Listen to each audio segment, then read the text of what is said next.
In light of recent events, my wife and I realized two things. We needed professional help. We didn't have any real evidence. Nevertheless, we spent that afternoon waiting in the lobby of the police station for nearly an hour before anyone was able to help us. I didn't even know how the whole thing was going to work, to be honest. I'd never been involved in a situation where I had to beg the police for help before. When the cop standing at the front counter finally called us up, he said that we'd be able to speak with a trainee officer in the back.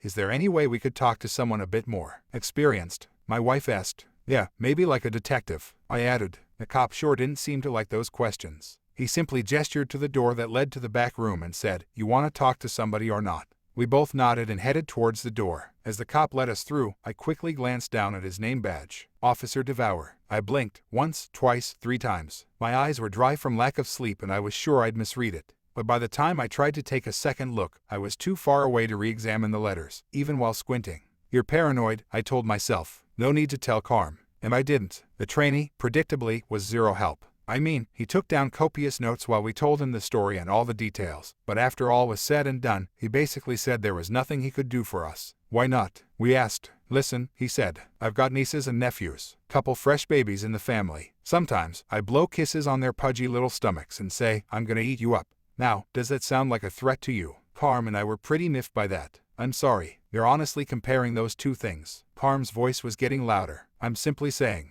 there's not much we can do about words. Threats must be specific and targeted, said the trainee. I sighed, told Carm we should leave. This was hopeless. As we walked out of there, the trainee said one last thing with a smile. To be honest, I think they're just joking around. Seriously, but jokes are supposed to be funny, I said. Different things are funny to different people, he shrugged with a smile. I didn't like what he was implying. In the car on the way home, a sentence came out of my mouth, seemingly without my permission. Maybe we should buy a gun. Carm looked at me like she was shocked that I would ever suggest such a thing. I mean, I was, too. Sure, I'd written a handful of thrillery crime novels and done a ton of research into guns for various books, but I had always staunchly been against the idea of owning one. Until now. It seems like an extreme step to take, said Carm. Besides, what if that trainee was right, and this whole thing really is a joke and they're just playing the long game with us? The long game, sure, like an elaborate prank. I considered this option. That seems needlessly cruel and a straight-up insane thing to do to a couple you've just met.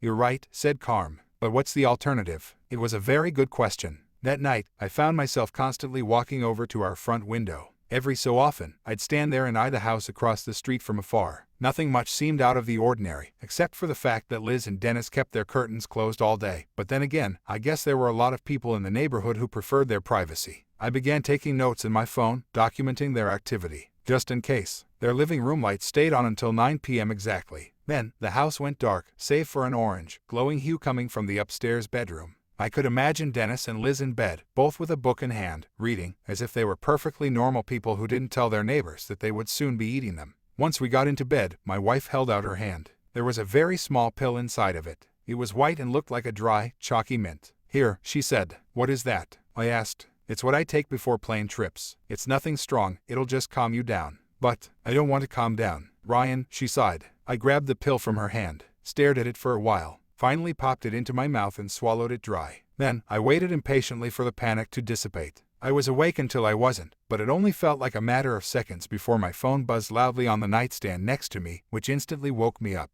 I'd forgotten to turn on night mode. I grabbed my cell and turned it over to reveal. Someone was calling me from a private number. My first thought was that it was potentially someone from the police station. Maybe they found some useful information, I convinced myself. You should pick up the phone. So I did. Hello, I said softly, trying not to wake up Carm. But there was no one on the other end. Hello, is anyone there? Then, I heard something. At first, it sounded wet, like a tongue clicking or saliva spattering. Then, that wetness grew into a chomping. That's when I realized what I was hearing. It was the sound of someone eating, as if they'd placed the phone directly up to their mouth while attempting to masticate as loudly as possible. Who is this? I demanded to know. The sounds continued, seemingly getting louder and more intense. It felt like I was dreaming. For a minute, I wondered if I was. Wait, what was in that pill? Was it Xanax? Something else? I should have asked. Why didn't I ask? Please, I begged. Why are you doing this to us? Finally, the chewing stopped. Silence. Just heavy breathing. Then, a man whispered something into the speaker, food still clearly in his mouth. Because I need to know how you taste. Suddenly, a level of fear swept over me that I didn't even know was possible.